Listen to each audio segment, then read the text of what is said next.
Hey, Chiefs Kingdom, it's me, your favorite human on the planet, Patrick Mahomes. And I'm here for my good friends Austin and Taylor to remind y'all that even though it's always sunny for us, it's not always sunny for the following people who were all alive the last time the Denver Broncos beat the Chiefs: Aaron Carter, Adam West, Aaron Hernandez, Abe Vigoda, Alan Arkin, Alan Rickman, Alan Thicke, Alex Collins, Alex Trebek, the amazing Jonathan, Ann Heche, Anthony Bourdain, Antonin Scalia, Aretha Franklin, Arnold Palmer, Art LeBeau, Art McNally, Avicii, Barbara Bush, Barbara Walters, Bart Starr, Bernie Madoff, Betty White, Bill Buckner, Bill Paxton, Bill Russell, Bill Withers, Billy Packer, Biz Marquis, Bob Barker, Bob Dole,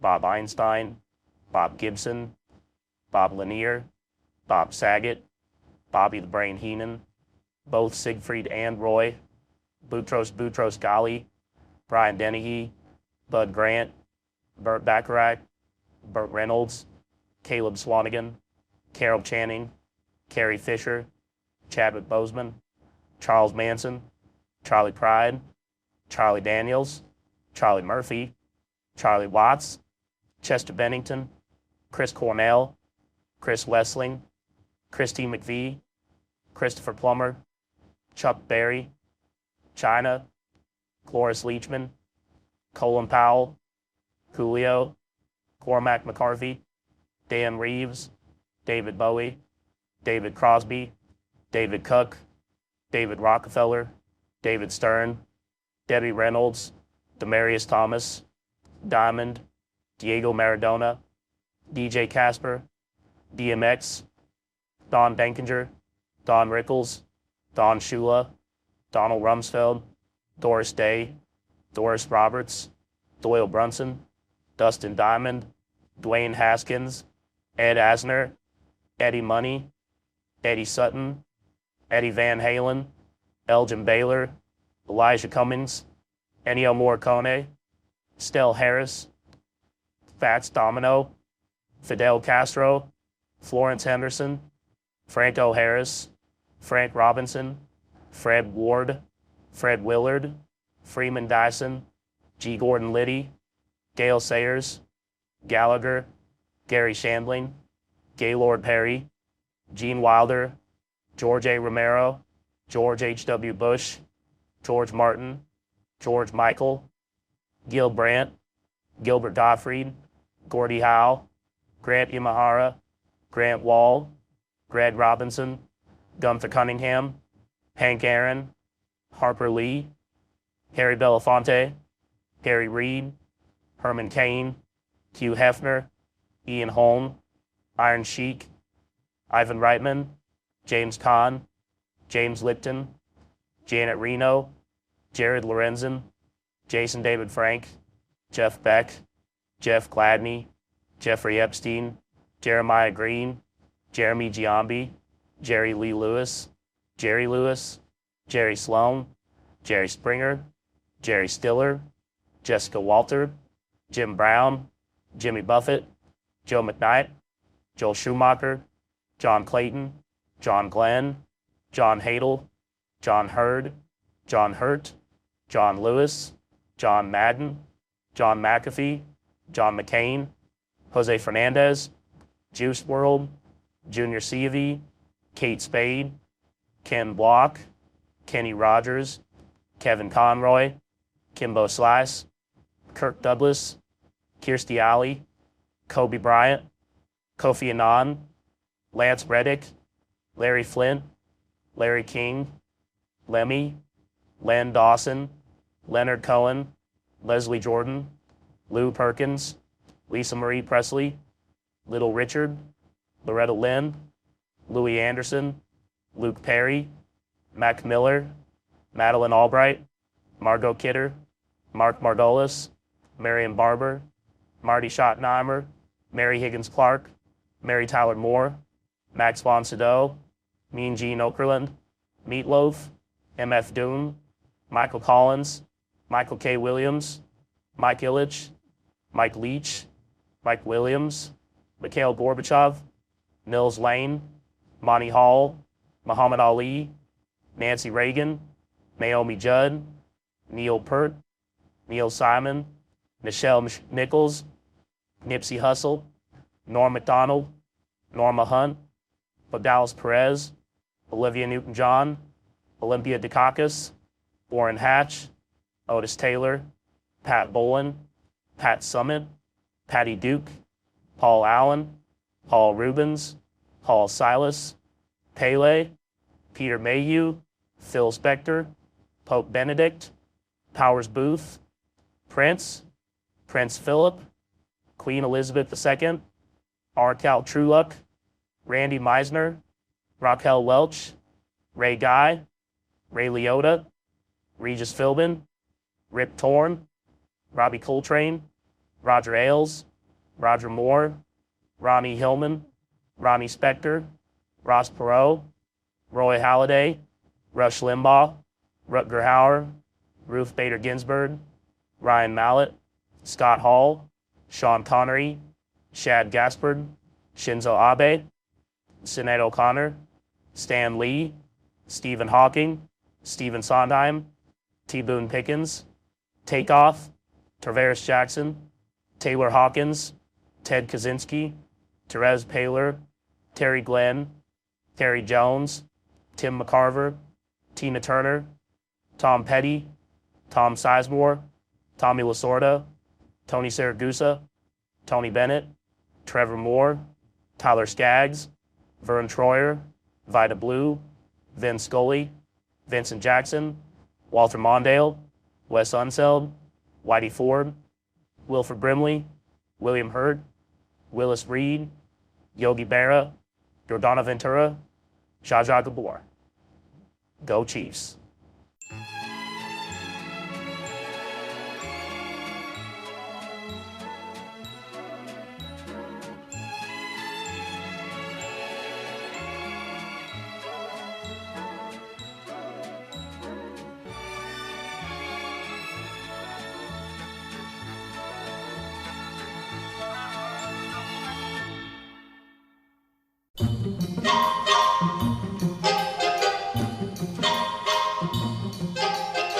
Welcome in to It's Always Sunny in Chiefs Kingdom. I'm Austin. Find me on Twitter /X at Real Bird Lawyer, on Blue Sky at Bird Law Expert. Here with me, as always, my co-host Taylor at Taylor_Witt on Twitter /X. Recently joining me on Blue Sky at Taylor M. Witt. What's going on? Not much. Just getting our brand out there, making sure that everybody can X tweet blue us whenever they need to. So we're here for you. You can also thread us, but it's kind of old news. Blue Sky it's not a thing yet, and we're not really actively posting there. I did fire off a quick Sky last week after our episode, and I did confirm that I do have 5 followers there. So nice. Thank I'm you up to for 3. So the 5 of you that joined us over there on Blue Sky. Sure, right. Well, that's great. We're building our brand there. It's fantastic. Speaking of building our brand, we're brought to you by Underdog Fantasy. It is best ball, it is draft, it is over-unders, pick'ems, whatever. If you missed out on preseason best ball drafts, you could still draft using Underdog Fantasy, and you can use our promo code SUNNY, SUNNY, to support the podcast, get a matching deposit up to your first $100. Speaking of fantasy, we got to update the listeners on our listener leagues, which, we are either in or closely monitoring. And in our Cutthroat League, we haven't provided an update in a couple of weeks. We have flushed 2 teams down the drain, RIP to Rumham and In Like Flint. They are both donezo. Lowest scoring team in the league gets eliminated. They were the 2 lowest scoring teams the last 2 weeks.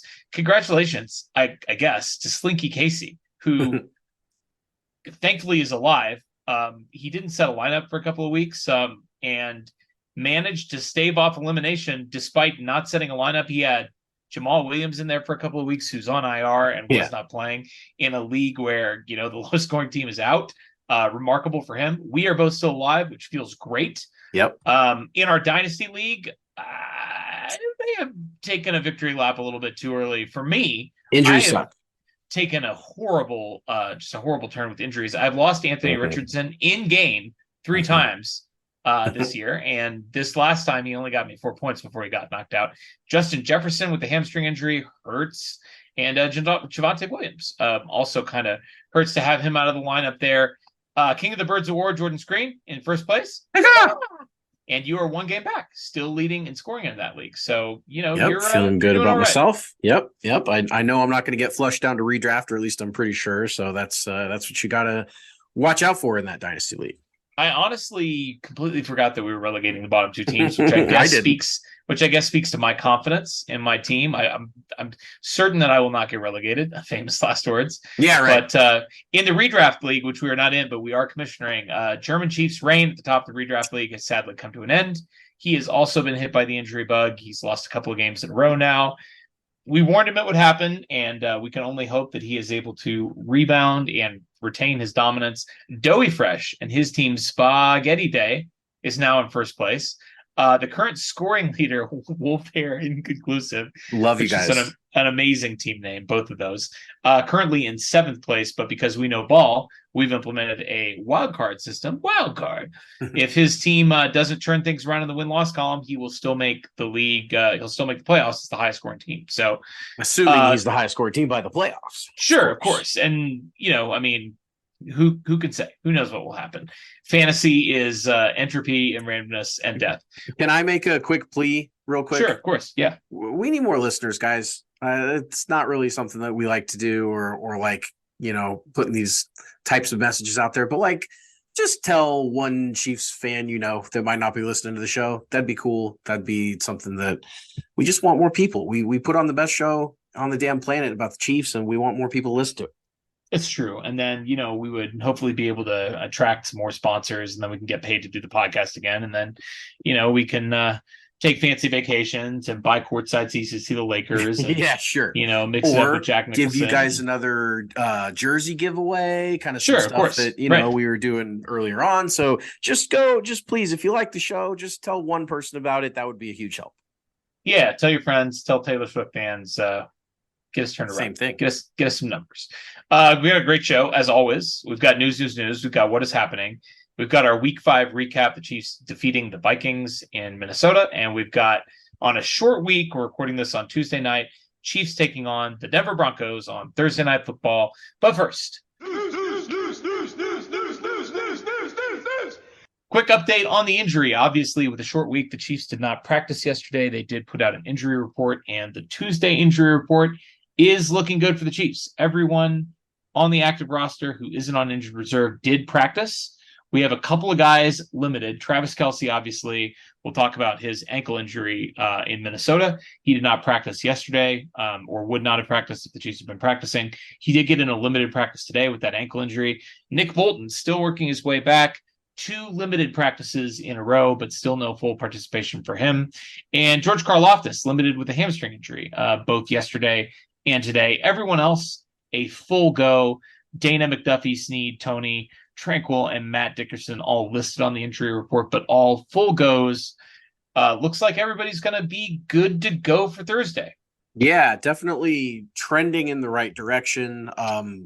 Again, like you said, we'll talk more about Travis, which is the big one to keep an eye on there. But getting Nick Bolton back is going to be a good boost to the defense. I mentioned this last week, but frankly, he hasn't missed his presence as much as I thought they would, given how good of a player he is. It's not that, I don't think that the Chiefs could use him on defense, but the linebackers have been playing their asses off, and just getting, another guy into that rotation that's as good as Bolton is sure going to help there. And then everybody else, we're into week 6 now. You got your bumps and bruises and scratches and stuff, but really no key devastating injuries like we're seeing all around the league lately. We will talk about that.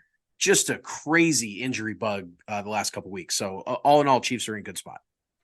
McCole Hardman reportedly on the trade block in New York. Bring him home. Any interest there? I have such mixed feelings about this story and this player, because I feel like I've defended him longer and more than most of Chiefs Kingdom. And at the same time, I don't see it working on this roster as it's currently constructed. I don't think that the Chiefs would immediately, they would have to bring him in. If you do bring him in, you have to cut Montrell Washington.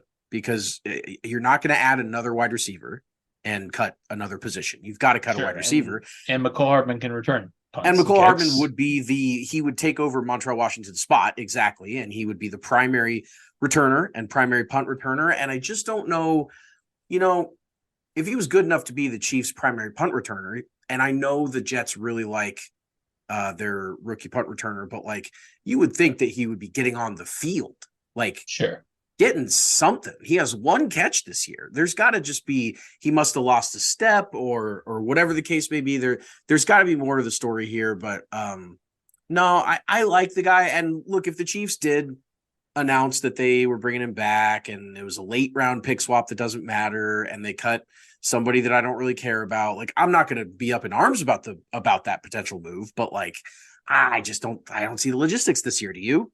Sure. Can't get excited about it. I also have mixed feelings. I mean, like, I think the benefit would be he knows the offense. And, the last time we saw him, other than his little cameo appearance in the AFC Championship game where he had one catch before he reactivated his injury and unfortunately went down and couldn't finish that game, he was having his most productive year with the Chiefs last year. And, for a wide receiver group that struggled a little bit, I can certainly see the appeal of bringing him in. But that being said, there's a reason why the Chiefs did not elect to bring him back, and there's also presumably a reason why he can't get on the field for the Jets. So like you said, I think I share your mixed feelings about it.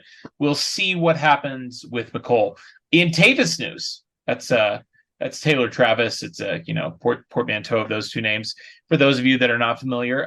Taylor Swift, Travis Kelce, quite weak. Travis celebrated his 34th birthday on Thursday, sans Taylor. But at his podium appearance, he said he was on top of the world in February when the Chiefs won the Super Bowl and is now, quote, even more on top of the world. So it seems like things are still going well. And I saw today, reported by Us Weekly, that the two reportedly hung out in Kansas City on Friday. She quietly flew to Kansas City from Nashville to see Travis. So I guess he did get to celebrate his birthday with Taylor after all. Good for them. Yeah, I mean, the greatest love story in American history keeps on going, keeps on trucking. It's going to, hopefully solve all the world's problems, but it's going to start with solving the Chiefs and Taylor Swift problems, and it's the best. Let's talk about what is happening. The 4-1 Chiefs remain in first place in the AFC, and let's just take a look at how that happened. We have the Bills, who were 3-1 and tied with the Chiefs in terms of record. The Chiefs did have the tiebreaker, but they lose 25-20 to the London Jaguars to drop to 3-2, and perhaps more significantly, they lose All-Pro linebacker Matt Milano to a leg fracture / significant knee injury. I have not seen if it was confirmed to be an MCL tear, but that was the concern. In addition to the leg fracture, that he also had an ACL or an MCL tear that will likely put him out for the year. We alluded to it when we were discussing the Chiefs injury situation. This comes 1 week, obviously, after they lost their star cornerback, Tre'Davious White. We all know that the Chiefs deprived them of All-Pro cornerback Trent McDuffie by trading up in last year's draft to snipe it. And Kaiir Elam, their first-round pick that they took in lieu of Trent McDuffie, finally made it onto the field after Tre'Davious White went down for the year. But boy, this team has taken back-to-back enormous hits to that defense. Well, and they also lost starting defensive lineman Daquan Jones to a torn pec, who's going to need a surgery and is going to be out indefinitely. So, I mean, they dropped like flies in London. They dropped another AFC game. Their two losses are to the Jets and Jags so far. And they're such a Jekyll and Hyde team, and, not really surprising considering who their quarterback is, because Josh Allen's as Jekyll and Hyde as any player in the NFL. And when he's locked in and when he's doing his thing, and especially when he's beating up on a bad team, he looks unbeatable. And then things just kind of start to fall apart. And this game, I wouldn't say it was like Josh Allen bozo game like the Jets one was. He was fine to good, but they just didn't really move the ball very effectively. They didn't capitalize on drives. I watched this whole game and just came away with it. I was pretty sure the Bills were the best team in the AFC other than the Chiefs before this week. And I know the Dolphins have had their start. I just felt after the Bills clocked the Dolphins, I just kind of felt like, all right, that's probably your number one contender. And like, whew, I don't know anymore. That team's pretty beatable. Yeah, not to mention the fact that Stephon Diggs is going through some things. I mean, it seems like he's been waiting to explode for years and years, ever since he got traded to Buffalo. But boy, he was heated on the sidelines. He called Josh Allen a sleepyhead in his presser, alluding to the fact that they were maybe struggling with jet lag a little bit. But I mean, how could you tell with this team? Because they have been extremely inconsistent in the Josh Allen era. At their best, they can beat anybody, but they don't always play at their best. The Miami Dolphins were 3-1. They improved to 4-1 with an easy victory over the New York Giants, the worst team in football. The Chiefs currently own the tiebreaker in this matchup based on conference record. Their loss is to an NFC team. Miami's is to the Bills, which obviously they play in the AFC. But this tiebreaker will ultimately be decided by the head-to-head matchup. That's going to be the only thing that matters for tie-breaking purposes, is who wins that game. So it could be a big game in Germany in a couple of weeks, and the Dolphins may be a little shorthanded for that matchup. They lost star rookie running back Devin Achane to a knee injury, could go on IR. Haven't seen if that's going to happen or not, but it sounds like he's at least going to miss a couple of games. And we're now sitting 4 weeks out from the Germany game, 3 weeks out from the Germany game. So unless he recovers quickly, he may be out for that matchup. And, they still have Raheem Mostert. They still have Tyreek Hill. They still have Jalen Waddle. They still have Mike McDaniels. But, I mean, he's been balling out. That'd be a big loss. Yeah, Achane's incredible. I mean, he's been the fastest ball carrier in the NFL so far this year. He had 150 plus yards rushing over his last 3 games, just an absolute home run hitter, and a knee injury too. This isn't like he's suffering from something that doesn't rely heavily when you're a running back. So that's certainly an injury to watch, not only for the Chiefs game in Germany, but also over their next couple games to see if they might struggle with a team, that they've been firing on all cylinders. You just don't usually see a team go 17 games playing like they have on offense. Like, it just doesn't really happen that often, or really ever, the way they've been playing. And so, big loss for them. I know they have some running back depth behind Achane, but tough one. Yeah. Speaking of tough, Bengals finally get their second win of the year in week 5. Looked a little bit more like their old selves against the Arizona Cardinals, who, have been feisty, but are not good. But the Bengals already have 3 losses.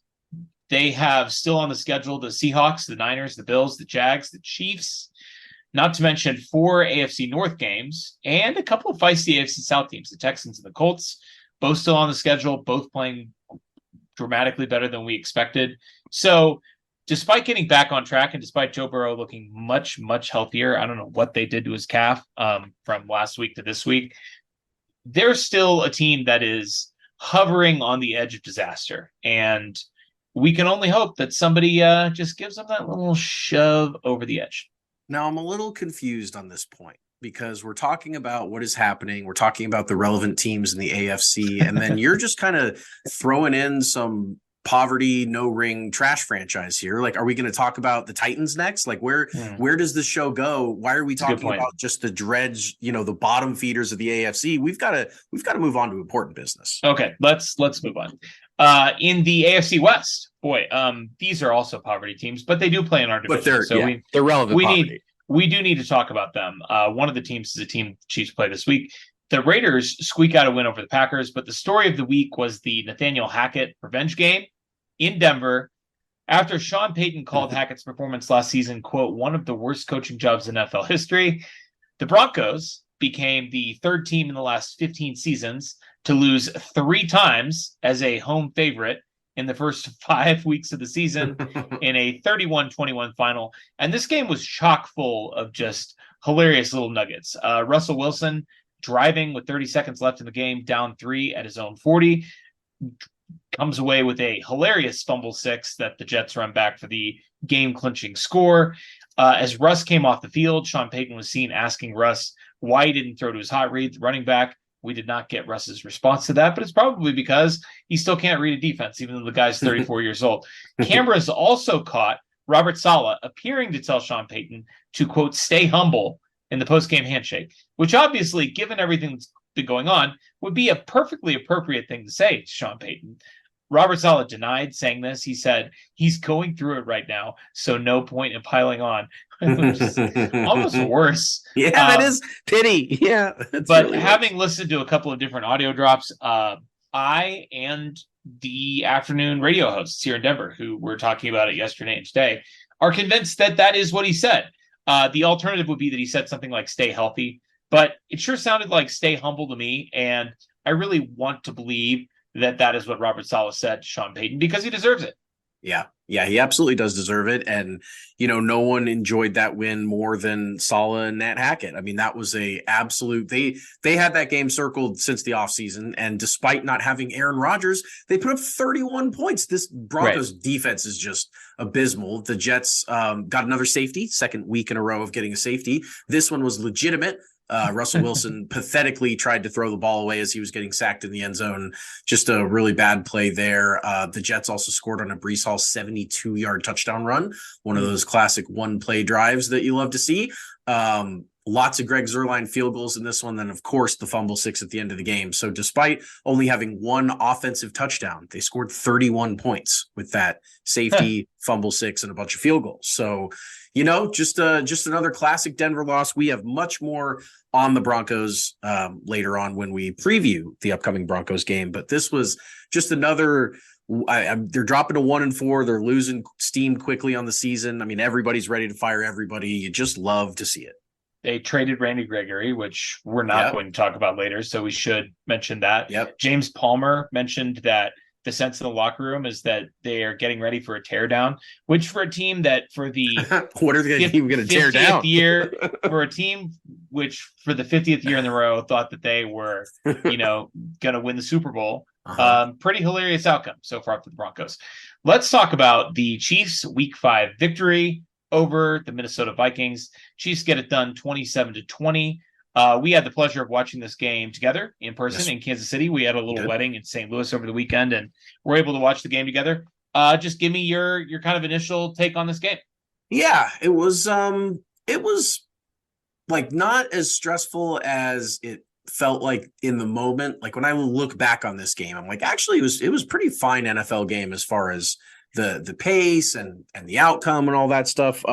Full of some dumb moments and full of some things that we'll talk about as far as national narrative and what's going on with how the Chiefs are viewed around the country. That this obviously didn't help any of those situations, but in general, Chiefs come away with a road win by a touchdown over a team that, despite their record, the Vikings are their results are the opposite of what they were last year, but they're the same team. Like they're not as good as the team that went 11-0 in 1-score games last year, but they're certainly not the team they're not as bad as their 0-4 record in 1-score games now this year. So, it's kind of like beating a middling team on the road with a pretty decent quarterback. I'll take it, not that bad. I mean, the Chiefs won and covered in this game. And, despite the final score being, a 1-score game, it did feel pretty comfortable. There was some weirdness, obviously, as we discussed last week, the Vikings being the NFC's Chargers. Yeah. We knew some weird stuff was going to happen in this game. But at the end, the Chiefs come away with the victory. Patrick Mahomes defeats all 31 NFL teams not named the Kansas City Chiefs. At age 28, he's the first player to do that before he turned 30. So, I mean, pretty incredible stuff from him. Let's talk about the numbers, the figures. And I understand you have some stats to share with me after Mahomes' 100th career start. It's actually after his 99th. So it's in celebration of his upcoming 100th start this season, or on Thursday against the Broncos. It's going to be his start number 100. That's, of course, going to be 86 regular season starts and 14 playoff against starts. The team that he started game 1 against. Against the team that he made his NFL debut in back in 2017, December of 2017. We all remember where we were and what it was like. And I went back, and today I wanted to check some 99 game stretch numbers for quarterbacks. It's a pretty healthy amount of time. It's 5+ years of games. And so first, I'll just say that his totals in 99 games, this is 79 wins, 2,993 points scored, 29,612 passing yards, and 237 touchdown passes. And I'm saying those numbers because Peyton Manning has career highs in those categories over any 99 game stretch of his career as 79 wins, which is the same as Mahomes, 2,862 points, so about 130 points less than Mahomes, 29,343 yards, which is about 300 less than Mahomes, and 235 touchdown passes, which is 2 less than Mahomes. So to reiterate that, those are different stretches of Manning's career where that was his best he's ever done in that single category. And Mahomes in his first 99 games has a better 99 game stretch than Peyton Manning's ever had in wins, points, yards, and touchdown passes. So pretty good. Considering that Peyton Manning is, a Mount Rushmore quarterback. I mean, he's one of the guys best, up there with Montana and Brady and Mahomes. So thought that was really interesting. And then I was like, all right, let me just see who all is above Mahomes in any 99 game stretch for any of these numbers, because I was interested. So guess how many players have ever had more wins in a 99 game stretch than Mahomes 79? Brady is correct. He had 82 wins. And that's probably it, unless it's somebody weird like right, like a Jim McMahon, an or enabler, like a Terry Bradshaw or like a Troy Aikman type. It's not. Okay. It's just Tom Brady. So it's just Brady. Sure. Tom Brady's the only one who's ever won more games over any 99 game stretch of their career. Now remember, winning games is as boiled down basic element of football play for a quarterback as you can get. This is not, doesn't matter what era you're in. The quarterback's always been the most important player on the field. Everyone would agree with that. It's the number one piece you need to win a football game. So just the fact that his first 99 games is the second best 99 game stretch of all time is pretty remarkable. Just to blaze through the next three, only how many players have ever scored more points than Mahomes over his first 99 games? It's just one. It's also Tom Brady, 31-3. No one else has ever scored more points than Mahomes. Only one player has ever thrown for more yards over any 99 games, and that's Drew Brees. I was going to say, that's got to be Drew Brees. Yep, and same with touchdown passes. So only one player has ever thrown more touchdowns in 99 games. Drew Brees threw 243, so Pat's only 6 off that. So two guys, Brady and Brees, have ever, in any one 99 game stretch of their illustrious 300 plus start Hall of Fame careers, have ever been better than him at any one of those stats. And he did all 4 of them in his first 99 games.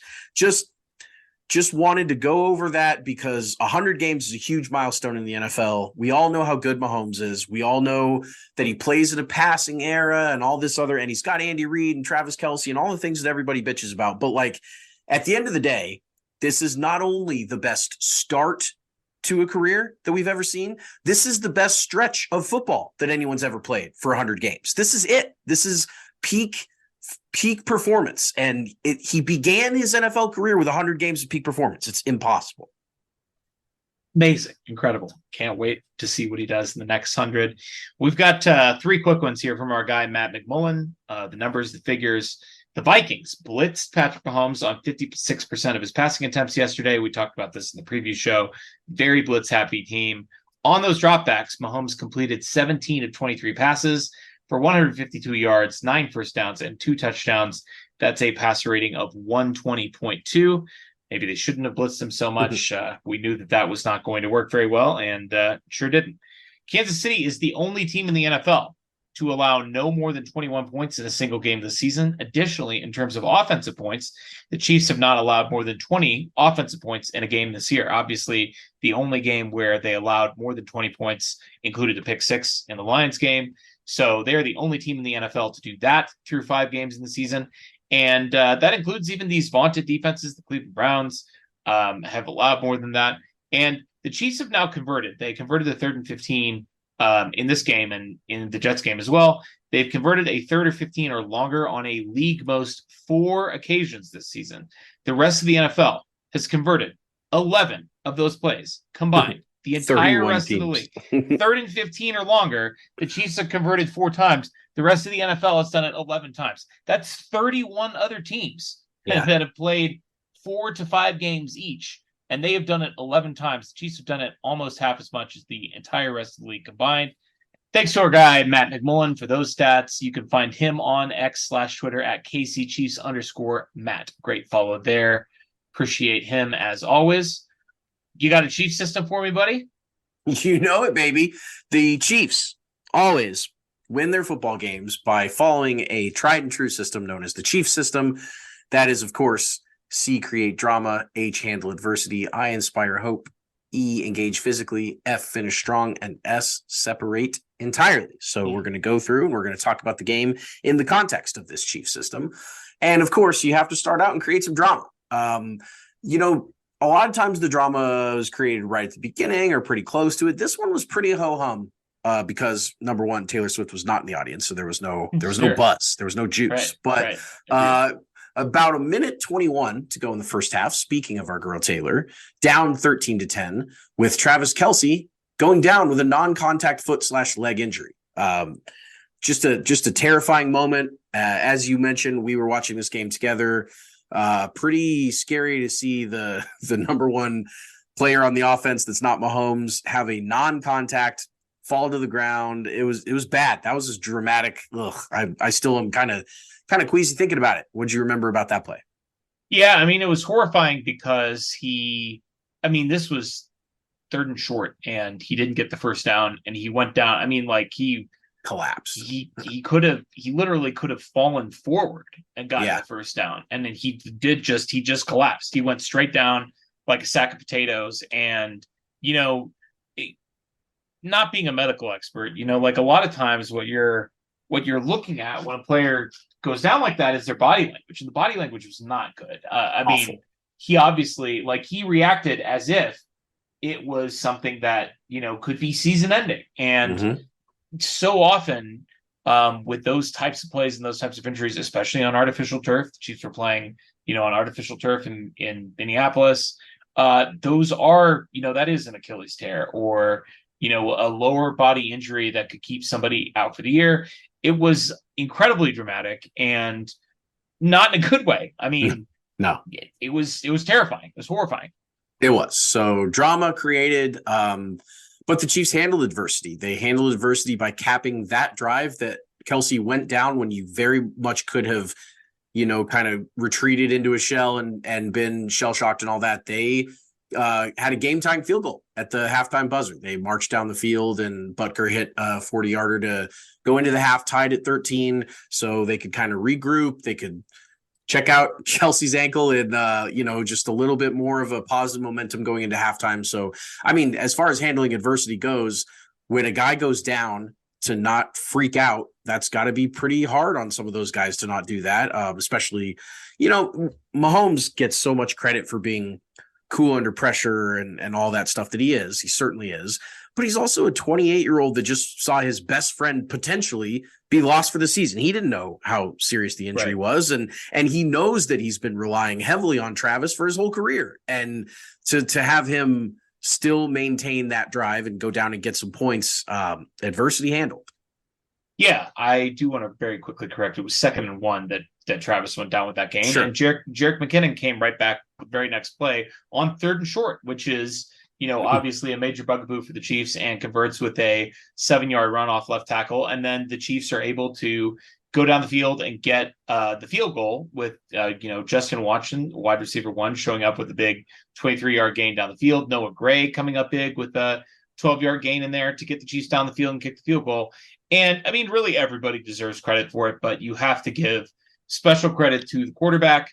I mean, not only to drive the Chiefs down to get a field goal after watching, his best friend and the best receiver on the team and the best receiver he's ever played with or ever will play with in his NFL career go down with what could be a season-ending injury. But he also had, at that point in time, less than a minute left on the clock, and still had one timeout left, but one timeout, had to drive the length of the field. They were on the 34 when Travis goes down their own 34. So there was a lot going on, and he obviously handled that adversity like a champ, which he is. Which he does. And then, of course, this dovetails really nicely for the system into inspire hope. The system never fails. The system never fails. Kelsey comes running out after halftime, not directly after half. The Chiefs first entered the field of play without Travis Kelce, but then he's on the sideline, he's stretching, he's talking to Big Red, but he still stands on the sidelines as the Chiefs march down the field without it on a impressive 11-play, 75-yard touchdown drive to open the half, featuring a 33-yard, just a ridiculous miracle pass to Justin Watson on 3rd and 18. Pat was getting a bunch of pressure in his face, threw it up there. Watson came down with it. But then they also featured some more wide receivers. Rashee Rice for 13, our guy Justin Ross for another 8, MVS for 12, the only MVS sighting for a millennia, it seems like. And then Rashee Rice caps it off with an 8-yard slant touchdown. Did the wide receiver room inspire some hope on this drive, as well as Travis Kelce inspiring some hope that he was okay? Yeah, big time. I mean, I can't, until the wide receiver room has a true breakout game, I'm not going to relax and say the whole situation is solved. But definitely some encouraging signs on this drive. Held onto the ball and making big plays downfield, chunk yardage, especially Justin Watson catch. He's been, for a guy that many people, myself included, didn't want to see make the team, has been incredibly clutch and inspired a ton of hope on this drive. I mean, obviously Trav coming out after half and running out onto the field and then, getting onto the sideline, it still wasn't a given that he would come back into the game, even if he was okay, because obviously the Chiefs were playing on a short week. They've got the Broncos on Thursday. Maybe you hold him out as a precaution. To see the Chiefs go down and score a touchdown pretty easily, the Justin Watson prayer notwithstanding, but pretty methodically the rest of the drive, was encouraging because obviously, were he to be held out the rest of the game, there was still some hope the Chiefs could put up enough points to win this game. Yep, exactly right. And, inspiring hope is different from inspiring confidence. The wide receivers just give you that, like, oh, maybe there's some possibility here. Not to say that we're comfortable with anything that's going on there, but a little bit of hope there. So after inspiring hope, we're going to talk and engage physically about what happened with Justin Jefferson. We're going to get into this more later on in the award segment, but for now, just general, he did nothing in this game. The best wide receiver on the planet, the averaged 150 yards a game coming in. I think his pace for the receiving yards on the season coming in was like 2,300 yards, and the record is 1980 or whatever. He also just crossed 5,000 yards receiving for his career. This is his fast. Yeah. Faster season. Faster than anyone by I think it was 8 or 9 games. I mean, he's already outpaced the Bears' career receiving yards leader. Yeah, he has. So Justin Jefferson, just to underscore, extremely good, extremely valuable. Would have been fun to play a little college football with Justin Jefferson and Jamar Chase as your wide receivers, don't you think? Might be fun. But he did nothing in this game, namely because L'Jarius Sneed and Clamps McDuffie were all over him, and not just all over him in coverage. They were throwing him to the ground. They were just bully balling him. They were engaging physically pretty bad. And then combining that with McDuffie also continually getting his nose dirty on blitzes. McDuffie had 3 quarterback hits in this game. I mean, he just is everywhere. I'm continually impressed to see all the Twitter, all 22s and stuff of everyone just being like, oh my God, like Trent McDuffie's the best corner in football. Like, he has just been ridiculous. So engaging physically with Justin Jefferson there, I mean, what more can you ask for out of a secondary than how they performed in this game? Yeah, not much. I mean, we will talk about them more in the next couple of segments, but yeah, definitely engage physically hard. And listen, you can engage physically all you want. You still have to be able to shut him down. Engaging physically with him is not a guarantee that you're going to, eliminate him from the game. But boy, the Chiefs did completely take him out of this game. Very impressive performance by them. Yep. And then F finished strong after the Chiefs forced a quick 3-and-out by the Vikings after their previous touchdown. The Chiefs combined it with another 11-play, 74-yard touchdown drive. 2 just back-breaking drives on the Vikings. When this game went from tied to being 14 points in, 2 quick drives, the Chiefs converted in this one on 3rd and 7, on 4th and 1, and on 3rd and 8 on just a vintage Mahomes to Kelsey, absolute ad lib. Mahomes dancing around. Kelsey was over on the left side, saw him, somehow and fed it to him, where Kelsey then crossed towards the middle and split 2 defenders and got a first down, minutes after he came back out after his ankle injury. I mean, this is not, 100% healthy Travis Kelsey, but of course it was enough to get the job done. And then a short little Travis Kelsey touchdown catch where the Vikings just decided they were going to go ahead and not cover him, which is, as we've seen, always a smart idea in the red zone to not cover Travis Kelsey. Finishing strong there, after this game could have gotten away from the Chiefs. They were down 3. They lost Kelsey. Things were looking weird. The Vikings were doing a Charger game where everything was just kind of topsy-turvy. And instead, the Chiefs finished incredibly strong and, put together 2 really long touchdown drives. Yeah, I mean, what's crazy about this performance is that Travis Kelsey had 4 catches here after halftime, and 4 of them, in fact, on this drive. So he actually had 5 catches on this drive. So this was almost it not only was he's back, but he's back and better than ever. He's had a slow start to the season. I think we said that in person when we were watching it, right? Yeah, right. I mean, he gets shaken up on the ankle injury and he has to go back to the locker room, and it's like, oh, here's Travis Kelsey. He's back. He's back and he's better than ever. Looked like vintage Kelsey on this drive. Yeah. I mean, that's how you finish strong. Yep. Reminded me of his comment that he felt like an idiot missing game 1 with the knee injury. Right. And you could just kind of tell that, I'm sure a lot of that frustration, which we thought was frustration at the severity of the injury, to him was just frustrating to be at all hurt in any way. Sure. Just I rolled my ankle. God damn it. Just that type of thing and clearly he came out and it was a little taped up, but it was fine. Of course, the Chiefs have to separate entirely. Even though the Chiefs finished the game with 2 5-play punt drives on offense, the Chiefs stepped up in a big way. The Vikings did drive down the field and cut the game to 7 points with 12 minutes left. But the Chiefs first stopped the Vikings on 4th and 12 from the 24 with about 5 minutes to go. We'll talk about that.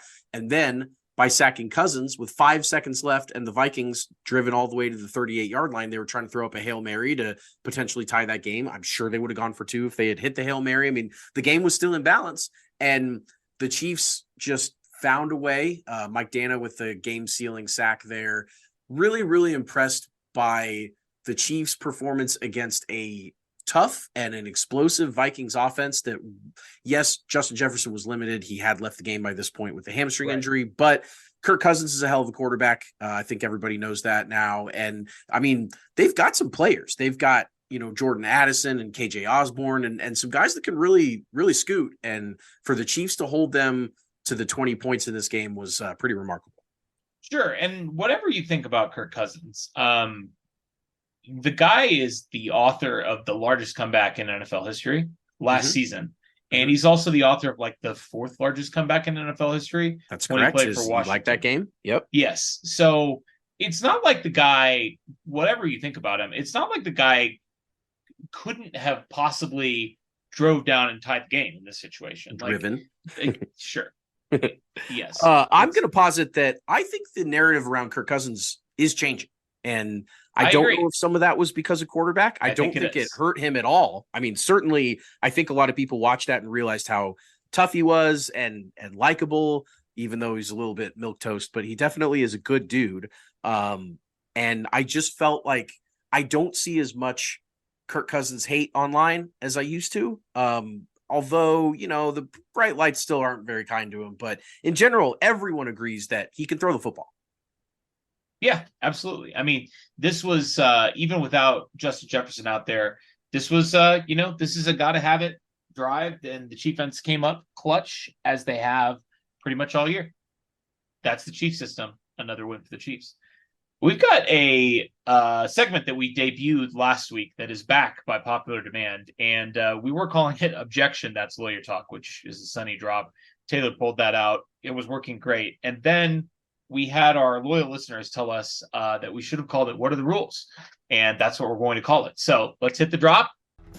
What are the rules? What are the rules? What are the rules? What are the rules? So, Taylor, I know a lot about the law and various other lawyerings. That includes the NFL rulebook. So we are, again, going to take a dive into the NFL rulebook after yet another controversial call that shouldn't really have been controversial, but when you're the Kansas City Chiefs and you're constantly playing in these island games, or in this case, it was a late window, not prime time, but every game the Chiefs plays an island game. Sure, of course. Everybody's watching the Chiefs, even when Taylor Swift isn't in the stands. And when these games are close and the Chiefs benefit from a call, everybody loses their mind and forgets what the actual rules are. So that's why we're here to talk about what the rules are. What are the rules? So the Vikings have 4th and 12 from the Kansas City 24, down 7 in this game. Kirk Cousins fires a pass to Jordan Addison in the right corner of the end zone. There's contact between Addison and L'Jarius Sneed, who's in coverage. Ball hits the turf a couple of yards away to the left. Flag comes out. Officials huddle, announce there's no foul for DPI. They pick up the flag. So the rule here is defensive pass interference. Let's talk about DPI, because people were losing their minds. We were losing our minds when we saw the flag come out, about the flag coming out. Yeah. But everybody else in the NFL watching world was losing their minds about the fact that the flag came out and then was picked up by the officials. We're going to talk about why that was the right call. So defensive pass interference in the NFL rulebook, I quote, "It is pass interference by either team when any act by a player more than 1 yard beyond the line of scrimmage significantly hinders an eligible player's opportunity to catch the ball. Pass interference can only occur when a forward pass is thrown, from behind the line of scrimmage, regardless of whether the pass is legal or illegal or whether it crosses the line. Defensive pass interference rules apply from the time the ball is thrown until the ball is touched. See Article 2 for prohibited acts while the ball is in the air." So that's defensive pass interference. Let's look, let's just thumb through the rule book here to Article 2. Okay, Article 2. Acts that are pass interference include, but are not limited to. Let's see if any of these apply to the Sneed-Addison situation. Contact by a player who is not playing the ball that restricts the opponent's opportunity to make the catch. Number 2, playing through the back of an opponent in an attempt to make a play on the ball. Well, Sneed turns around to play the ball on this particular situation, so neither of these apply. Addison actually never gets turned around. Sneed does get turned around. By the time the ball drops, he is facing towards the ball. So we can't say that he was not Trump playing the ball or that he was playing through the back of an opponent in an attempt to make a play on the ball. He gets turned around. Addison doesn't. Grabbing an opponent's arms in such a manner that restricts his opportunity to catch a pass. Okay, well, Sneed isn't grabbing Addison's arms in this situation, technically. He does grab his right jersey sleeve or shoulder pad towards the end of this play. So that's not his arm. He's not grabbing the opponent's arm. Okay, that's not his arm. That's his jersey sleeve or his shoulder pad. Okay, that's a lot. Now, is that holding? That's an interesting question. Defensive holding occurs when a defensive player tackles or holds any opponent other than a runner. Hilariously, defensive holding does not actually define hold. It says you commit defensive holding when you hold an opponent. Sure. Yeah. And it doesn't actually refer to the general holding rule, which actually is sort of listed in the rulebook in the context of offensive holding, which we discussed in this segment last week. But assuming that we apply the same definition as offensive holding, it has to be a material restriction on the opponent. So Sneed's body is between Addison and the ball. That's not materially restricting him. The fact that his body is between Addison and the ball is what's restricting him from getting to the ball, not the fact that he, may have tugged a little bit on his jersey or on his shoulder pad at the end of the play. That's not materially restricting Addison from making a play in this situation. It's not holding, in addition to not being DPI. So let's see. Let's just thumb through the rest of these. Extending an arm across the body of an opponent, thus restricting his ability to catch a pass. And regardless of whether player committing such act is playing the ball. So Sneed's left arm, as we discussed, is on Addison's right shoulder. So his arm is across the body of Addison. This could be pass interference, except Was it restricting Addison's ability to catch a pass? We'll talk about that in a second. So far we've got one that could potentially be DPI. Cutting off the path of an opponent by making contact with him without playing the ball. Snead was inside the entire time. He's inside all the way through the route, even before there's any contact between the two of them. He just has leverage. It looked like the route was supposed to go to the corner of the end zone, and so Snead is on the inside, and then the pass obviously gets thrown, inside of the play. It doesn't get thrown to the corner of the end zone. So the fact that Snead is inside Addison, I mean, he's not cutting off his path by making contact with him. He's cutting off his path by running with him and playing good coverage. Sure. Finally, hooking an opponent in an attempt to get the ball in such a manner that it causes the opponent's body to turn prior to the ball arriving, or initiating contact with an opponent by shoving or pushing off, thus creating separation. Nope, neither of those apply. Pretty clear from the tape. So we have, going through all of these acts of possible pass interference, we have one act of possible interference. It's Snead getting his arm across Addison's body, giving a light tug on the right jersey sleeve or maybe the shoulder pad area.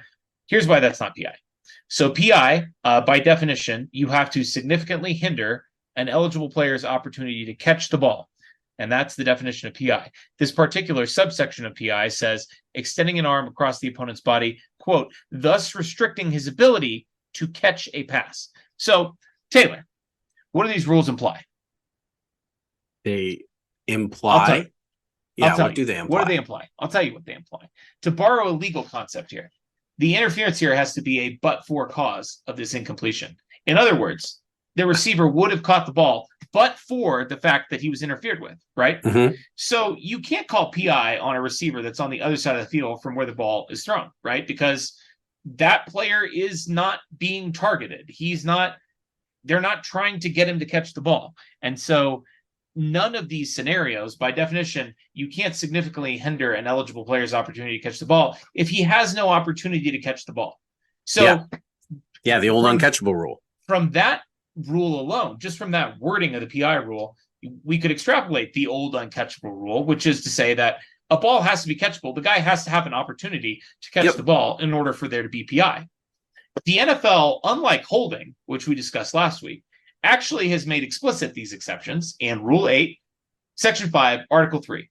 It says the following are not DPI. Subsection C, contact that would normally be considered pass interference, but the pass is clearly uncatchable by the involved players. And subsection D, laying a hand on an opponent that does not restrict him in an attempt to make a play on the ball. There you go. Cousins' pass was at least 2 to 3 yards off target. It wasn't catchable. For the same reason, Snead's contact did not restrict Addison from attempting to play the ball. What restricted him from attempting to make a play on the ball is the fact that the ball was nowhere near where he was. That is what restricted him from attempting to make a play on the ball, not whatever Snead was doing. It's not defensive pass interference. Those are the rules. Not guilty. Let's go to our awards. We have 3 different types of awards. 5-star men. Trash men. I'm the trash man. I come out, I throw trash all over the ring. And then I start eating garbage. And wild cards. Wild card, bitches! Yeah! And these are pretty self-explanatory, but if you've not listened to our award segment before, you'll pick it up. I'll start, and I'm going to hand out my 5-star man award to L'Jarius Sneed. L'Jarius Sneed, we talked in the preview show last week about whether the Chiefs would employ any kind of shadow coverage on Justin Jefferson, whether if they did, it would be Snead or McDuffie, because Snead obviously did that a little bit at the end of last year. McDuffie has now emerged as the best corner in the NFL, essentially. The answer is that they both got some time on Justin Jefferson in this game. Trent McDuffie covering him primarily when he moved into the slot, and L'Jarius Sneed pretty much covering him when he was lined up outside. They both did an amazing job, but I have to give the nod to L'Jarius Sneed. This is L'Jarius Sneed versus wide receiver ones the past 4 weeks. This is from Ron Kopp versus Calvin Ridley. 5 targets, 2 receptions, 32 yards, and 4 yards after the catch. Versus DJ Moore, who has gone absolutely nuclear the last 2 weeks. 4 targets, 1 reception for 3 yards, with 4 yards coming after contact. So it actually was a dump off behind the line of scrimmage, and Sneed was able to come up and limit that to a 3-yard gain.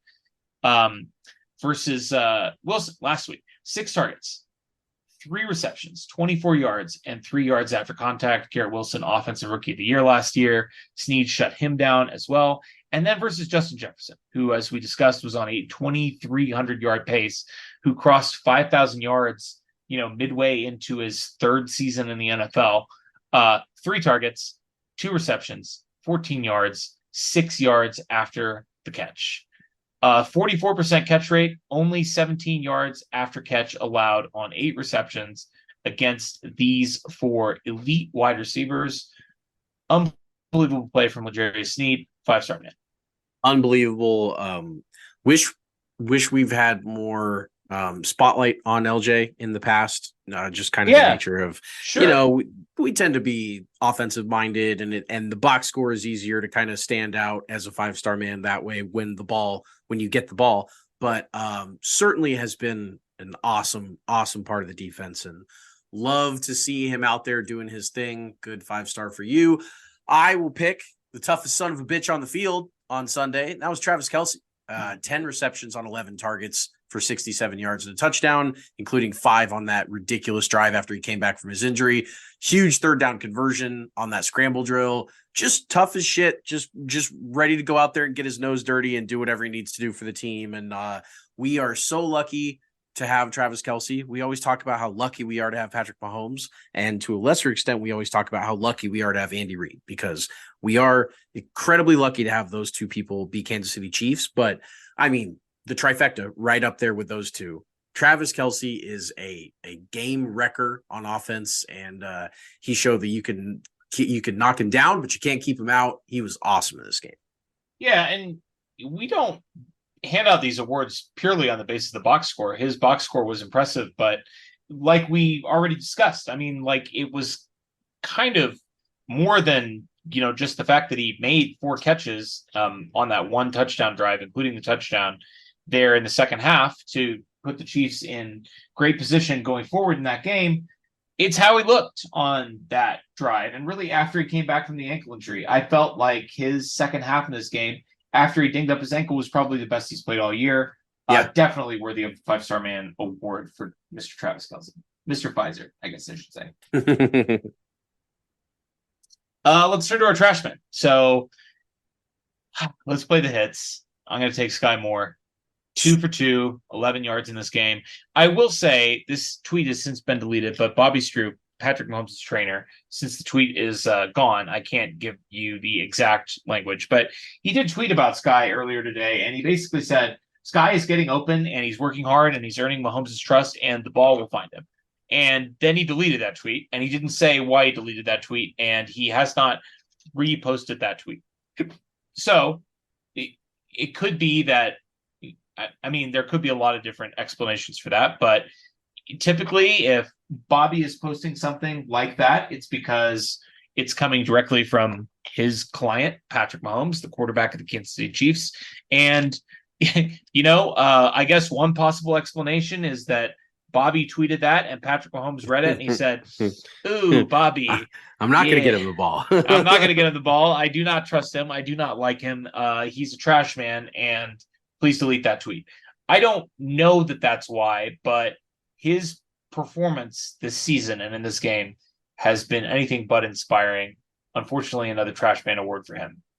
Yeah, just a disappointing year so far for Sky. That's just really what it comes down to, is that, there was plenty of catches to go around in this offense with the departure of Juju and all the stuff that, and, even McColl's role before the Chiefs sent him off, and Sky just hasn't emerged. He hasn't stepped forward.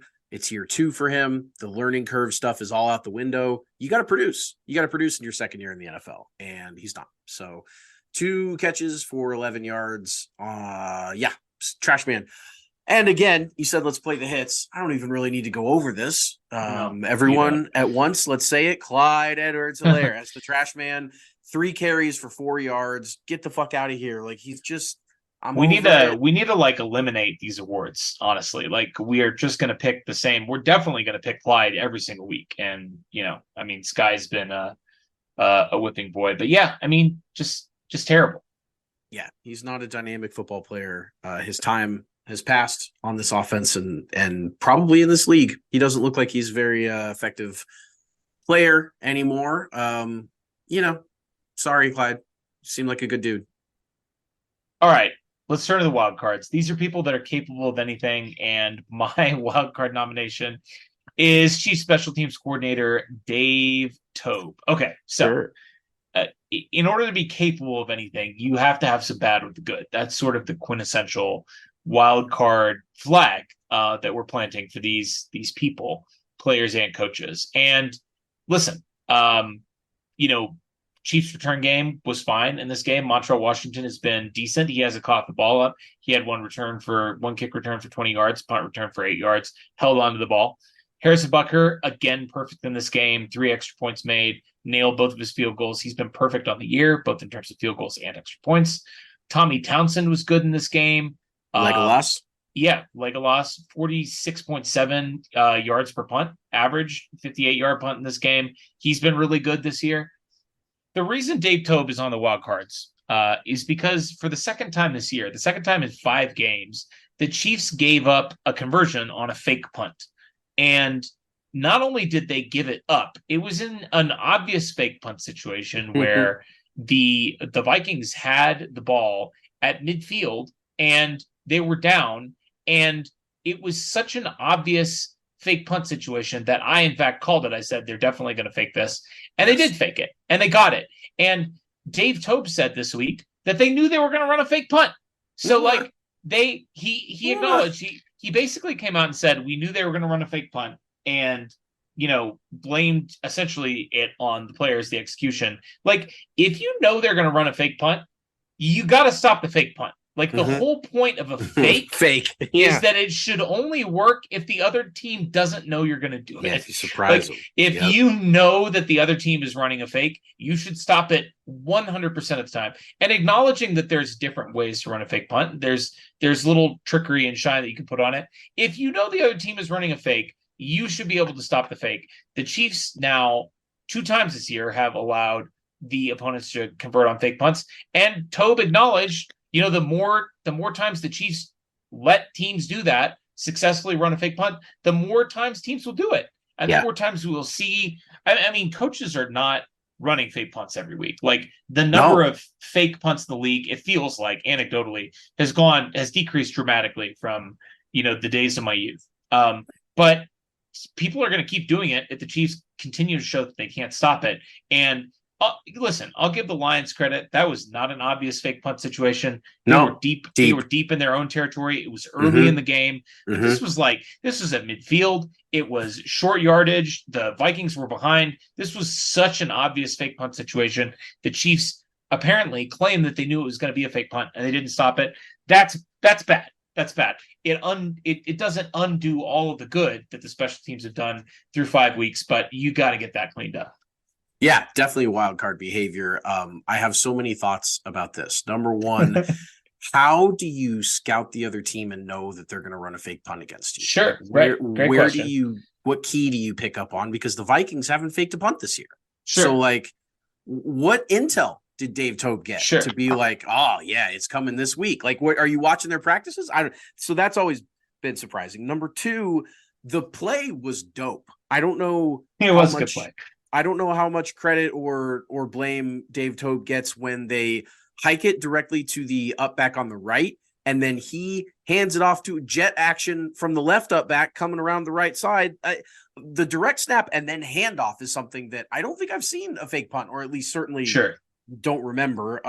So even if you're keyed in and the moment you're watching that snap, it goes to the up back, I don't know. I can't particularly say that I'm surprised that any team would blow that opportunity. Number 3 that I'll point out here is that the greatest play in Madden 98 was the fake punt pass, and you could run it on first down and second down and third down, and the computer would always line up in punt formation on defense, and you always got it over the top of the gunner. So maybe there's a little bit of element to it. Doesn't even matter if you see it coming. The fake punt just has a juice. It has an energy to it that can't be stopped. So Dave Toub, we're saying we should run fake punts every play. Well, definitely we should run them a lot. We should run them more than the one Tommy Townsend beautiful pass that we've run that worked.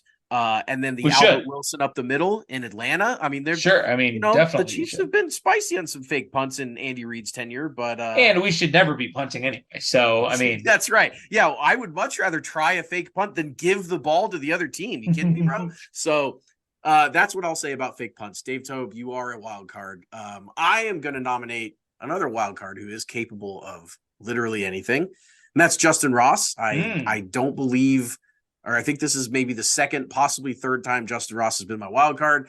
2 catches for 28 yards, hit a 20-yard go ball on 2nd and 17 that was just sexual, just vintage, like exactly what I wanted to see out of Justin Ross in this offense. A jump ball, big kid went up and got it, but 2 drops. And he only had 6 total snaps, which means he was targeted 4 times in his 6 snaps, which leads me to believe that when he's on the field, sure, Patrick trusts him. Patrick's like, all right, wants to get him the ball. I got to get this kid the ball. I don't know how often I'm going to see him out there. And the drops can be an element of not getting too many live balls, too many live reps. And I just see so much.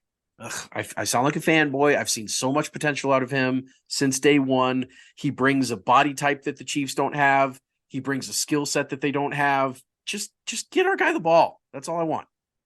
This was also a podium game for Justin Ross. He was not on the podium after the game, but he was at the podium today and this week. And I can't recall, I'm sure it happens from time to time, but when you're perennial Super Bowl champions, it's not very often that your, presumptive wide receiver 6 gets to talk to the media. And I don't know. I don't know whether anything can be read into that, but I thought it was interesting. So definitely capable of anything, definitely capable of getting to speak to the media after a 2-catch performance, But I would love to see more Justin Ross out there, obviously. So that's going to conclude our recap. And that's going to bring us to our Week 6 preview, Thursday Night Football, Chiefs versus Broncos. Now, I know what you're thinking. Chiefs are playing the Broncos. There's got to be some John Elway content in this podcast. Mm-hmm. And there could have been. We have some John Elway content. But this has already been a long episode. We're on a short week. We had a lot to get to today. And we play the Broncos again in 2 weeks. So stay tuned. We will bring it to you next time when we have a little bit longer week, a little bit less frantic. We're on a short schedule, just like the Chiefs are. But let's talk about the storylines to watch in this game. Because boy, there are some hilarious storylines to follow. Yeah, it was, anytime the Chiefs and Broncos are matching up in the last, what feels like decades, close to it now, you've got to start with the 15 in a row right now, which is the 15 games that the Chiefs have beaten the Broncos in a row. That's the storyline that is going to lead off the game. That's the one that's going to be the first thing out of the announcer's mouth when the game is over. So everyone knows it's on the table. You just gotta push through it. You and I were joking before this episode started about how the stakes continue to every game. They just get a little bit more lopsided towards the Broncos winning. Every game means less for the Chiefs to win, and every game means more for the Broncos to win. So eventually, someday, this thing's going to go the other way. That's how sports work. It's definitely going to happen at some point, you would think. But until then, the Chiefs are obviously the Super Bowl, if not the favorite, then clearly right up there at the top. And the Broncos are one of the worst teams in football. So this game should be approached like that. Other storylines that I had noted, Mahomes is 11-0 against the Broncos, trying to make that 12-0. Pretty good.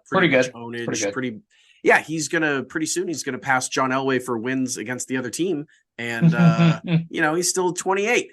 11 wins in a row versus the AFC West for the Chiefs, which is crazy. They lost that opener, or the opening AFC West game, to the Chargers last year, and then won the last 5 AFC West games, or that was 2 years ago, and then last year won all 6 AFC West games. So they're on an 11-game winning streak against the division. Mahomes himself is 27-3 against the AFC West, and no losses to the Broncos, 1 to the Raiders in the COVID year, and then 2 to the Chargers. That's crazy. Andy Reid is 43-5 in his last 48 games against the AFC West. That is as dominant as any Almost coach impossible. Almost impossible, as dominant as you could possibly be over your division. I mean, that's Bill Belichick over the AFC East levels of dominance. That is ridiculous. The Broncos are 6-20 in their last 26 games overall. I am going to quickly detail their last 6 wins because they're funny. Ooh, yeah, great. They won at the Bears after getting destroyed early in that game, and then their comeback, all it did was cost them valuable draft slot by winning. The Bears didn't give a shit that they lost that game. They're on track for the top pick. So then that was their last win. Then the one before that was at home against the Chargers, after the Chargers were locked into the 5th seed in the AFC and still decided to play starters. Got Mike Williams hurt for the playoff game, which is classic Chargers. And then they pulled their starters and lost the game to the Broncos. So that's like a cat with peanut butter strapped to its back and then dropping and trying to figure out which side is going to fall and hit the ground. Like, just both of those teams are complete joke. The win before that against Arizona's Colt McCoy and Trace McSorley in Denver. So congratulations for beating 2 backup quarterbacks for the Arizona Cardinals. The win before that was, if a tree falls in the forest and no one hears it, did it really fall? In London against the Jaguars in the early morning. Nobody cares. Wasn't on American soil. Win a real ring. The win before that was against the 49ers, who are a good team, but this was Jimmy G's first start for Trey Lance after he broke his ankle in an 11-10 game in Denver, where the Broncos went 3-and-out 9 times in that game and had a ridiculous Jimmy G safety where he stepped Orlovsky safety. Yeah, exactly. Yeah. So, congrats Denver on scoring 11 points in that one and beating Jimmy G. And finally, their 6th win 6 ago was against Houston in a 16-9 win over Davis Mills. There were 6 field goals kicked in that game. If you look at those teams, Houston, Arizona, and Chicago are combined 19-58 during this stretch. The 3 worst records along with the Broncos in the league, and they're 3 of the 6 teams they've beaten. The Broncos are 2-14 in their last 16 road games. Those are the storylines that I'm watching. I mean, those are all incredible. I will add to this that we have to sort of, approach this game with the broad narrative and storyline that we've been sort of following since Sean Payton came to the Broncos. And the Broncos gave up a 1st-round pick and $100 million to hire him. And he was supposed to resuscitate Russell Wilson. And, he said that last year was one of the worst coaching jobs in the history of the NFL. He said that he would be pissed if, his team didn't make the playoffs this year. They're one of the worst teams in the NFL. And we have to talk about, the ramifications of that. Because if the Broncos continue to be one of the worst teams in the NFL and they get a top 2 draft pick in this draft class, there's a lot of interesting quarterback prospects in this class. But there's Drake May, there's Caleb Williams. They're going to go 1 and 2 in this draft almost without question. I agree. And if the Broncos get a top 2 pick, I would be stunned if, even though they have to eat like a $60 million dead cap hit to move on from Russell Wilson or to bench him, I'd be stunned if they didn't draft one of those 2 guys if they had a top 2 pick in this draft. So, I mean, are the Broncos bad enough to pick top 2? And that's, I think, an open question. Their offense has been better. We'll talk a little bit about the X's and O's here in a second, but their performance has just been abysmal. They have lost to all of their they lost to Mike McDaniel, their former ball boy. Right. They've lost to Nate Hackett, their former coach. They've lost to Vic Fangio, their former coach, a couple of weeks ago in Miami. They've just been getting their asses handed to them. They lost to Josh McDaniels, former coach. They've just been getting their asses handed to them by the entire league. And it's clear that, nobody much cared for Sean Payton's comments. It's clear that everybody besides the Broncos finds this whole situation to be pretty funny. Yeah. And, if you're not a Broncos fan, you're probably rooting for the Chiefs to beat the Broncos because nobody really likes Sean Payton and nobody really likes the Denver Broncos. And that's what I'm looking at. It's going to be fun. Let's talk about what's going to happen in this game. And we have to start with the Chiefs having the ball. We always start there because we love the offense on this podcast. And listen, the Chiefs are up to 6th in offensive DVOA. The offense is, clicking along. It's fine. It's not, the greatest offense in the Andy Reid, Patrick Mahomes era, but it certainly is not bad. And as we know from watching the Chiefs last year and, even in 2020 21 when they had probably certainly their worst stretch in the Mahomes era. This team will get things sorted out. I have no concerns about how this team, obviously with the caveat to health depending, no concerns about how this team is going to perform when they get to the postseason. They will have everything clicking and humming. They always do at the end of the year. So what we need to talk about is the other side of the ball, the Broncos defense. The Broncos defense is not only 32nd in the NFL in defensive DVOA, which is obviously last, 32 out of 32. Not great. It's actually the worst defensive DVOA ever for any NFL team through 5 weeks of the season. And it was the worst defense in NFL history through 4 weeks. And it was also the worst defense in NFL history through 3 weeks. So this is a historically bad Denver Broncos defense in every sense of that word. You literally you cannot find through 5 weeks a worse performing defense in the history of the NFL. The Chiefs are going to put up points in bunches in this game. At least they should. Yeah, I mean, you hate to kind of every time I line the Chiefs up against a team that's ripe for the picking, they tend to kind of not do it. But I agree. They also kind of every time they go up against the NFL's number one defense, kick their asses. Like they have this, a lot of people say they play to their opponent, both up and down. At the end of the day, if you're going to get to the playoffs and then play to your opponent, that's probably a recipe for success. That's probably what Andy Reid is going for with this team, is like when the lights are the brightest and the game means the most, you go out there and you take care of business. But then I guess maybe he's not as good at getting them hyped up for the shitty opponents. I don't know what the deal is. I agree with you that, in a vacuum and on the computer and in the simulations and stuff, the Chiefs should put up 40 in this game. I mean, this is a historically bad offense or defense against Patrick Mahomes. Like, that should be all it takes. I feel like it's going to be a weird game. I feel like some weird stuff's going to happen. But I do agree that on paper, that's what it looks like. Yeah, sure. I mean, we know the Chiefs only play weird games. There's a whole podcast about it. And that's right. It is a Thursday night game. So, yep. That obviously a division game, a Thursday night game. They are playing against Sean Payton's Broncos for the first time. They have played against Vance Joseph's Broncos before. They all talked about this. Broncos. That's true. They all talked about this kind of at the podium this week that, they're familiar with the Broncos personnel because obviously it's a lot of the same guys they played against last year, but the scheme is different. And so that's the big adjustment for them. But listen, they've got, 5 weeks of tape on these Broncos. They have a pretty good idea of what they want to do. And just in terms of preparation, you have to trust the Chiefs will be well prepared for this game. Now, whether they come out and execute at a high level, who can say? Because really the only team that can stop the Chiefs are the Chiefs, and they do that on occasion. But let's turn over to the other side of the ball. The Chiefs defense against the Broncos offense. The Chiefs are up to 11th in defensive DVOA, which would be, were this to hold through the end of the season, the best defense that Patrick Mahomes has ever had. The previous high, I believe, was the Super Bowl year, where they were 14th in defensive DVOA at the end of the season.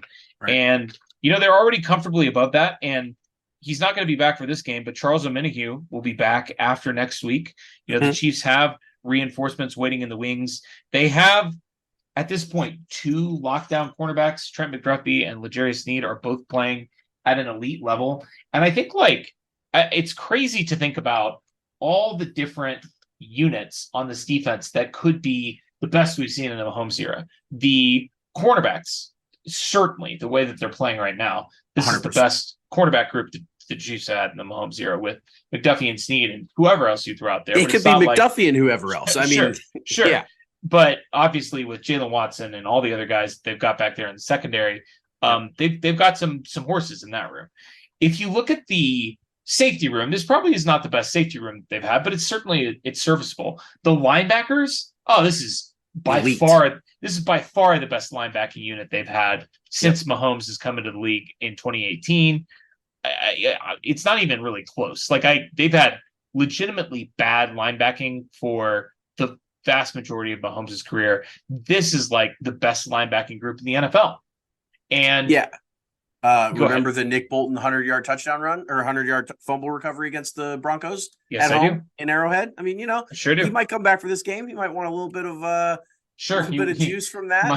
Might want another taste of the sweet nectar of the end zone. He might want to gargle it. And then the defensive line. So Charles Omenihu coming back after will be eligible to return after this game. But they've been wrecking shop. I saw a stat the other day about pass rush win rate, and Chris Jones is not eligible for the ESPN pass rush win rate chart because he hasn't played enough snaps inside yet. He's been playing outside a lot more in this scheme. I don't know if that's going to change after Omenihu gets back, but when he plays inside, he's getting doubled 78% of the time, which is by far the most in the NFL. And he's still winning 16% of the time, which would be like a top 10 pass rush win rate as a defensive tackle, despite getting doubled at the highest rate in the NFL. He's a monster. How does he win a single rep being doubled? I know. And that's not counting the fact that he is now able to get reps on the outside and he's able to win. I remember a couple of years ago when the Chiefs were talking about moving him to DE full time, like having him play outside full time. And it didn't go well and it didn't look good. But now he's legitimately good at coming off the edge. And what's more, and you can't blame the guy since he's getting double teamed 80% of the time when he lines up inside. He talked about this on New Heights. It's easy for him to get one-on-ones out there, and it's easier for him to play matchups out there. He's just a monster all over the field. So this defensive line unit, once Omenihu comes back, I think you could make a really strong argument that it's the best defensive line group the Chiefs have had in the Mahomes era, maybe even the Andy Reid era. And Dana. And FAU. FAU's coming along. Noddy's had a great year. I mean, they're really, it's crazy how deep this defense is because that's not something, we obviously paid close attention to the roster construction and close attention to, everything about the team, obviously. And I knew that they would have some guys and I knew that they would be competitive, but to see everything work and nothing really go wrong on the defense, all these guys have taken steps forward, every single guy. And that's not something that happens on NFL defenses a lot. And for that to all happen at the same time for the youngest defense in the league. They have youth everywhere, as we talked about with all the draft picks last year that played in the Super Bowl and blah, blah, blah. Just the way that Brett Veach and company and Steve Spagnuolo have constructed this defense is elite. It's crazy. I can't believe that we're about to pair Mahomes with an elite defense and expect him not to win every single game he plays. Well, not only that, but we've talked about this before in previous games this season, but Steve Spagnuolo's defenses traditionally start kind of slow. This is them slow. It's at the end of the season that they turn it on. And I guarantee you that the Chiefs aren't doing anything differently in that regard. It's not like they went into the season, with this directive, we're going to do the opposite. We're going to start fast and then, we're going to empty the playbook the first steam. Yeah. We're going to empty the playbook the first 5 weeks of the season. And, we're going to run out, our the same stuff late in the year and let teams, get our best looks early in the season. That's definitely not what they're doing. They're certainly approaching this the same way they've always approached it. It's just the talent level of this defense is so much higher. And the fact that these guys now, the young guys all have a year in the system, that it's all just clicking at an incredibly high level. It's absolutely terrifying for the 31 other teams to think about what this defense is going to look like at the end of the year and going into the playoffs. All this to say that the Broncos are 16th in offensive DVOA, and they don't. I feel almost more confident and more. I don't know. I just feel more assured about what's going to happen on this side of the ball. I have a weird feeling, like you do, that despite the fact that the Chiefs are going up against the most movable object in the NFL, in the history of the NFL, that the Chiefs might have more defensive success in this game. I think that. Steve Spagnuolo against Russell Wilson, a physically limited quarterback who doesn't realize that he's physically limited. That's a recipe for disaster for the Broncos. Yeah. I think the Chiefs eat on the defensive side of the ball in this game. Well, and, the Arrowhead crowd, as much as all of us love it and have been part of many great Arrowhead crowds, is certainly more of a boost to the defense than it is the offense. Sure. Obviously, the crowd is mostly quiet when the offense has the ball. You also kind of have this I think like a performance anxiety is the offense of like, oh, we got to show our fans, like, like there's just a little bit of pressure when you're the home team on offense. Whereas if you're the home team on defense, the place is rocking and every single, negative play, the whole place explodes. It's just you get more amped. And so the Chiefs traditionally do play better on defense than offense at home, just in my anecdotal observations. And I think that's going to continue in this one.